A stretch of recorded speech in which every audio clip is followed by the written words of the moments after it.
Em 1993, o professor Philip Johnson, da Universidade da Califórnia, em Berkeley, convidou um grupo de cientistas e filósofos para reunirem-se numa pequena cidade na costa central da Califórnia. Eles vieram de grandes centros acadêmicos, inclusive Cambridge, Munique e a Universidade de Chicago, a fim de questionar uma ideia que tem dominado a ciência por 150 anos. A reunião em Pajaro Dunes representou um ponto decisivo para muitos de nós. Todos nós tínhamos perguntas sobre a teoria da evolução, mas quando nós nos reunimos, cada um trouxe algo de sua própria área, e de repente tivemos um vislumbre de um novo modo de olhar para a vida. Diria que este foi um período intenso na minha vida, quando percebi que existia algo muito mais intelectualmente satisfatório que o ponto de vista que tivera antes.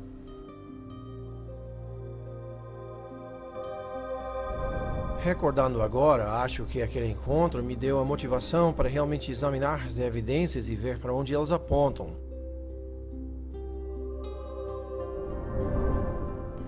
Percebi que este questionamento era maior que qualquer pessoa ou matéria de ensino.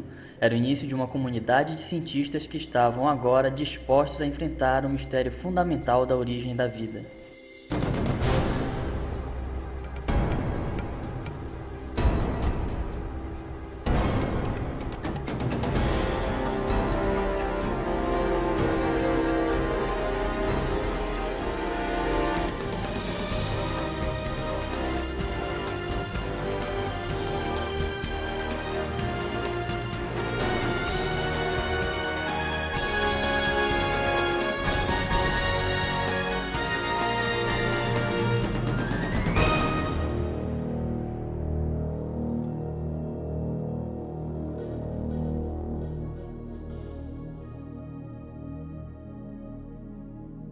Este é o tópico mais interessante que existe. De onde viemos? Como chegamos aqui? O que nos trouxe à existência? Onde nos encaixamos em relação à realidade como um todo? Considerando a diversidade e complexidade incrível da vida, inevitavelmente surge a pergunta: o que trouxe tudo isso à existência? Foi simplesmente o acaso e necessidade, ou há algo mais acontecendo? Existe um propósito, um plano, um projeto devido a uma causa inteligente? Penso que esta seja a pergunta fundamental.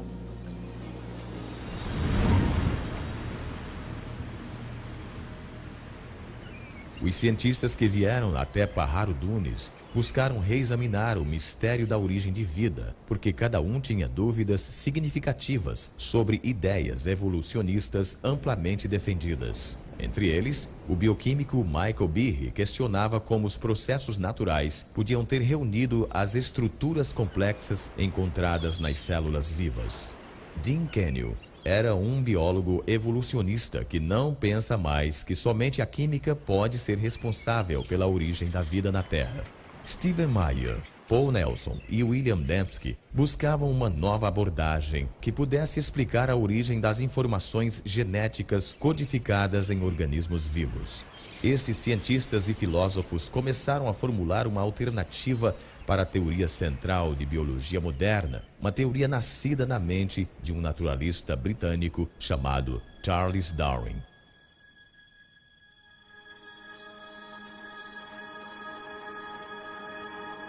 Em 1831, Darwin, com 22 anos de idade, embarcou expedição de pesquisa de 5 anos ao redor do mundo.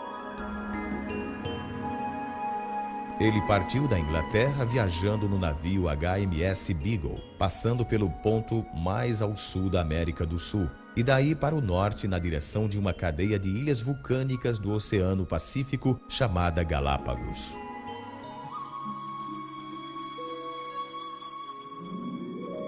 Neste arquipélago solitário, a uns 1000 quilômetros da costa ocidental do Equador, Charles Darwin encontrou uma variedade extraordinária de pássaros, répteis e mamíferos, os quais nunca tinha visto antes.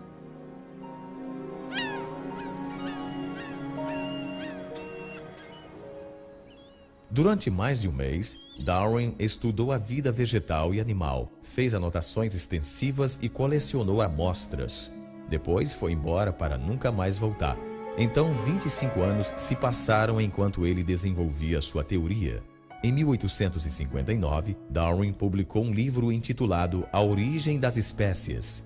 Seu impacto sobre a ciência e, no final das contas, sobre toda a cultura ocidental foi dramático. Darwin alegou que toda vida era o produto de forças naturais puramente desgovernadas. O tempo, o acaso e um processo que ele chamou de seleção natural. Antes de Darwin, a maioria dos cientistas e filósofos, tais como Platão, Newton e Kepler, consideravam o mundo como produto de algum projeto ou plano. Mas uma mudança fundamental ocorreu com a ideia de Darwin sobre a seleção natural, a qual desencadeou uma profunda mudança na filosofia científica.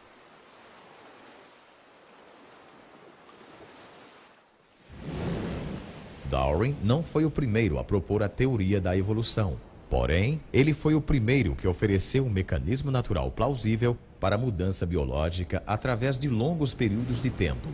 Para entender como a seleção natural funciona, considere as populações de tentilhões que Darwin encontrou nas Ilhas Galápagos.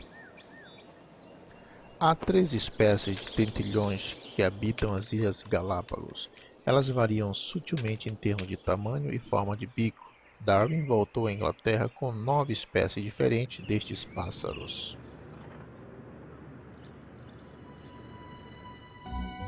Conforme a teoria contemporânea do darwinismo, as diferenças no tamanho e na forma do bico dos pássaros são os resultados diretos da seleção natural.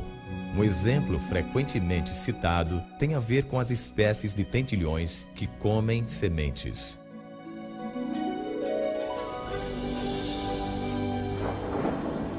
Nos anos de fortes chuvas, há abundância de sementes pequenas e macias. Os pássaros com bicos curtos facilmente encontram comida.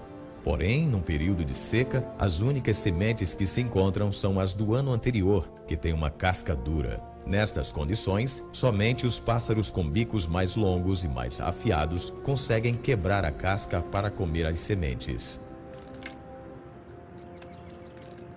Os pássaros com bico comprido sobrevivem porque conseguem alcançar comida. O bico mais comprido dá o que os biólogos chamam de uma vantagem útil. Os tentilhões com bicos menores, infelizmente, morrem de fome porque não conseguem alcançar comida. Se o tempo de seca se prolonga, o ambiente provoca uma mudança nas características da inteira população de tentilhões. Com o tempo, o bico longo é repassado a sucessivas gerações porque esses bicos possibilitam a sobrevivência dos pássaros. A seleção natural foi uma ideia convincente. As variações físicas que eram vantajosas seriam herdadas por sucessivas gerações. Através deste processo, com o passar de muito tempo, organismos fundamentalmente diferentes surgiriam sem qualquer forma de direção inteligente. Darwin quis explicar tudo da história da vida em termos de processos naturais sem inteligência. O que encontrou foi que um processo que observava em populações domésticas também funcionava nas selvagens. O próprio Darwin era bem versado na área de criação doméstica de pombos. Ele sabia que os criadores foram capazes de realizar mudanças dramáticas numa população, selecionando somente certos espécimes para